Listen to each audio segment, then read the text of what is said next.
Buenos días, compañeros. Buenos días, ingeniera. El día de hoy yo voy a proceder a realizar una pequeña entrevista a la ingeniera Miriam Urbina, quien me va a ayudar con unas pequeñas preguntas para tener más claro sobre uno de los temas que a mí más me tienen como en duda. ¿Cuál es la ética sobre el auditor interno?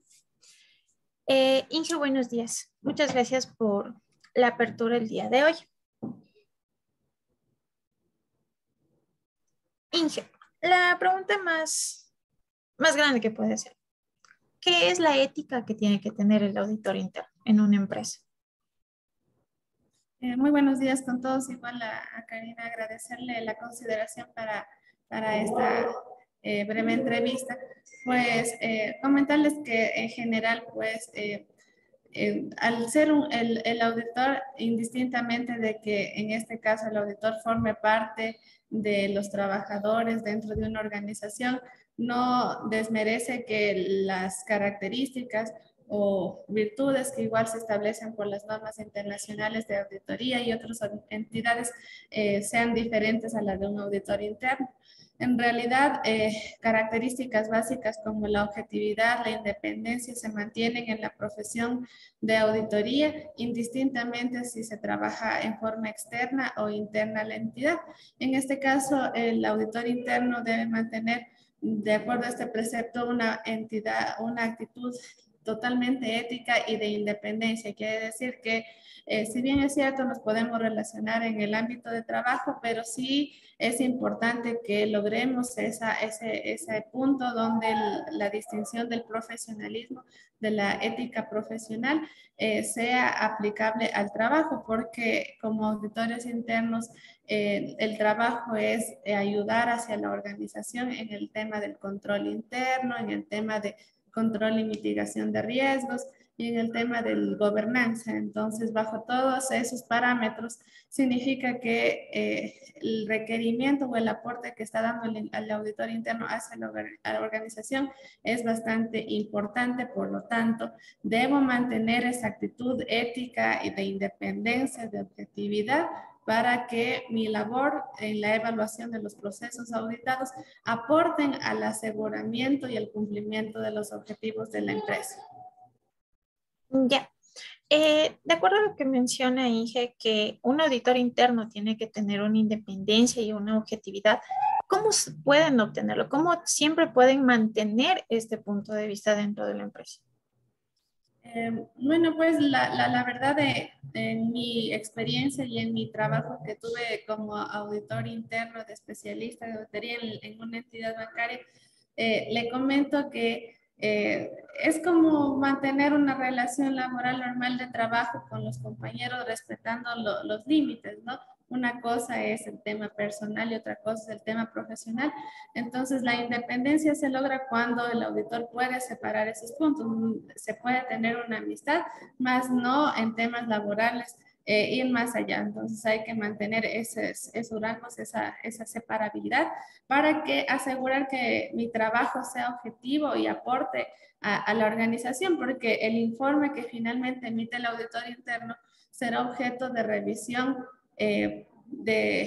para la gerencia, ¿no? Entonces la gerencia tomará ese insumo. Y si yo no logro mantener esa separabilidad del aspecto personal y profesional, entonces estarías generando un sesgo y estaría yo también siendo partícipe de no asegurar el logro de los objetivos de la empresa. Por eso menciono que no es que el auditor interno no pueda tener amigos dentro de la empresa y que mis compañeros de trabajo no puedan ser amigos, sino que tengo que mantener esa actitud de que tal vez trabajamos aquí y lo que se hace generalmente, yo hacía en mi caso es, sí teníamos compañeros, nos relacionábamos ahí, salíamos a comer, por ejemplo, pero yo siempre he sido de limitar a hablar sobre temas de trabajo, porque nuestra función es ser sigilosos y también tener nuestra reserva de la información.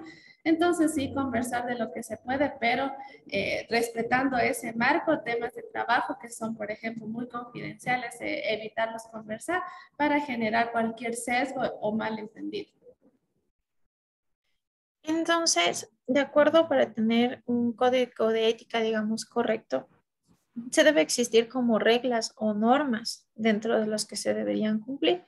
¿Cuáles serían algunas de estas?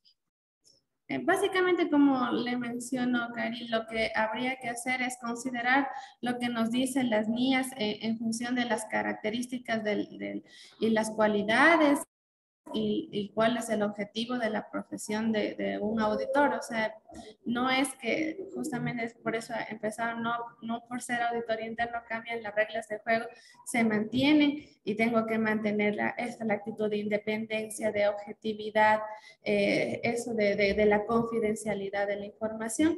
Entonces se mantienen todos esos criterios y dependiendo del tipo de institución, a veces está un poco más normado esa actitud ética. Por ejemplo, en el sector bancario, en la mayoría de instituciones bancarias, como son aspectos normativos, el de evaluar y tener un departamento de auditoría. En nuestro caso teníamos una normativa propia del departamento de auditoría interna.